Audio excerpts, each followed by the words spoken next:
channel YouTube Mas dan Ember. Kisah Abu Dujanah, orang yang membuat Rasulullah menangis. Abu Dujanah adalah salah satu sahabat Rasulullah Sallallahu Alaihi Wasallam dari kabilah Khazraj. Ia terkenal dengan sosok pemberani di medan perang, juga sangat menjaga keluarganya dari perkara yang haram.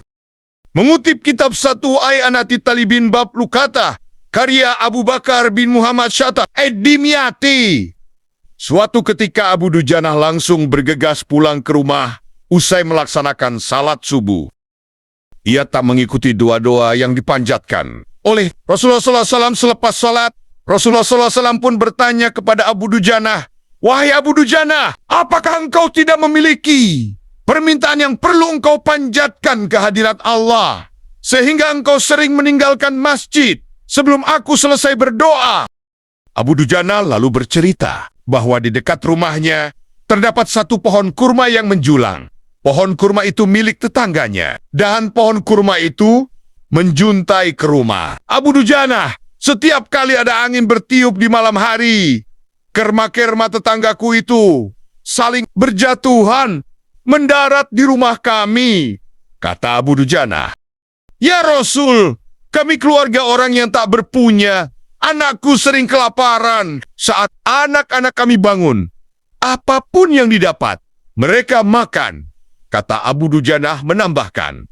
"Oleh karena itu, setelah selesai salat, kami bergegas segera pulang sebelum anak-anak kami terbangun dari tidurnya. Kami kumpulkan kerma-kerma milik tetangga kami yang berceceran di rumah, lalu kami kembalikan kepada pemiliknya." Abu Dujanah bercerita lagi kepada Rasulullah Sallallahu Alaihi Wasallam. Pernah suatu ketika, anaknya memakan kurma yang jatuh dari pohon dekat rumahnya itu. Lalu, Abu Dujanah berusaha untuk mengeluarkan kurma yang telah dimakan itu dari mulut anaknya.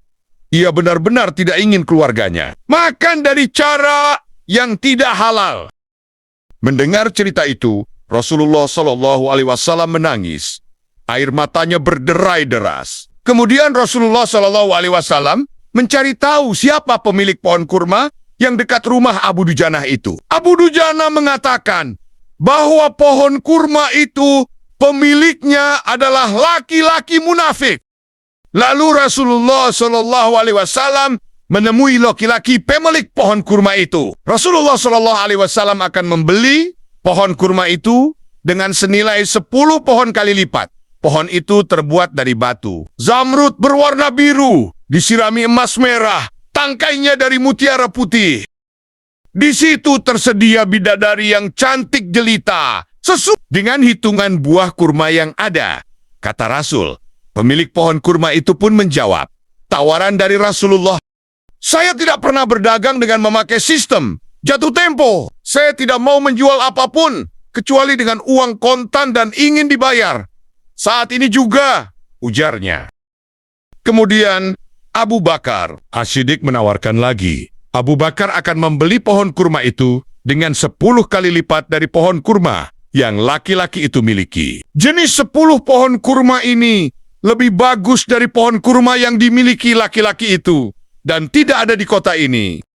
Seketika itu juga, laki-laki munafik pemilik pohon kurma itu mau menjualnya dengan apa yang ditawarkan Abu Bakar. "Bagus, aku beli," sahut Abu Bakar. Setelah dibeli, lantas Abu Bakar menyerahkan pohon kurma itu kepada Abu Dujanah. Rasulullah kemudian bersabda, "Hai Abu Bakar, aku yang menanggung gantinya untukmu." Mendengar sabda Rasulullah Shallallahu Alaihi Wasallam itu, Abu Bakar dan Abu Dujanah bergembira bukan main. Sedangkan laki-laki munafik itu pun mendatangi istrinya, menceritakan kejadian yang terjadi dan berniat licik. "Aku telah mendapat untung banyak hari ini. Aku dapat 10 pohon kurma yang lebih bagus. Padahal kurma yang aku jual itu masih tetap berada di pekarangan rumahku. Aku tetap yang akan memakannya lebih dahulu dan buah-buahnya pun tidak akan pernah aku berikan kepada tetangga kita itu sedikit pun," kata si munafik kepada istrinya.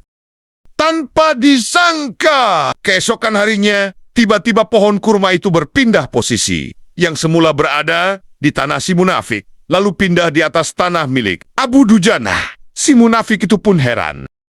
Ternyata pohon kurma yang berpindah posisi itu adalah salah satu mukjizat Rasulullah SAW yang dirasakan oleh Abu Dujanah. Wallahu alam.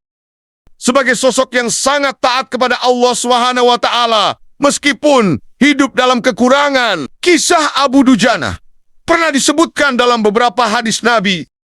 Abu Dujanah memiliki nama asli Simak bin Karasya. Ia merupakan keturunan Bani Saidah dari golongan Ansyar. Tidak banyak diketahui mengenai masa lalunya sebelum kedatangan Nabi Muhammad di Madinah. Satu yang pasti, Abu Dujanah sudah berpartisipasi dalam Perang Uhud pada tahun 625, atau sekitar 3 tahun setelah Rasulullah hijrah ke Madinah. Abu Dujanah bertekad memerangi kaum kafir Quraisy dalam Perang Uhud dengan sekuat tenaganya. Nabi Muhammad yang memimpin pertempuran secara pribadi memberikan pedang kepada Abu Dujanah, yang dikenal sebagai pendekar pedang yang terampil. Meski akhirnya umat Islam menderita kekalahan, keberanian Abu Dujanah berhasil mengobarkan semangat pasukan Muslim di awal pertempuran. Abu Dujanah radhiyallahu anhu, sahabat Nabi dari kabilah Khosraj, wafat 632. Beliau syahid dalam perang Yamamah ketika memerangi Nabi palsu Musailamah Al-Kadzab. Demikian kisah sahabat Nabi dan pohon kurma yang membuat Rasulullah SAW menangis. Hikmah yang kita petik dari kisah ini adalah kehati-hatian. Para sahabat menjaga diri dan keluarganya dari makanan yang haram. Terima kasih sudah menonton. Semoga video ini bermanfaat. Subscribe, like, share, dan komen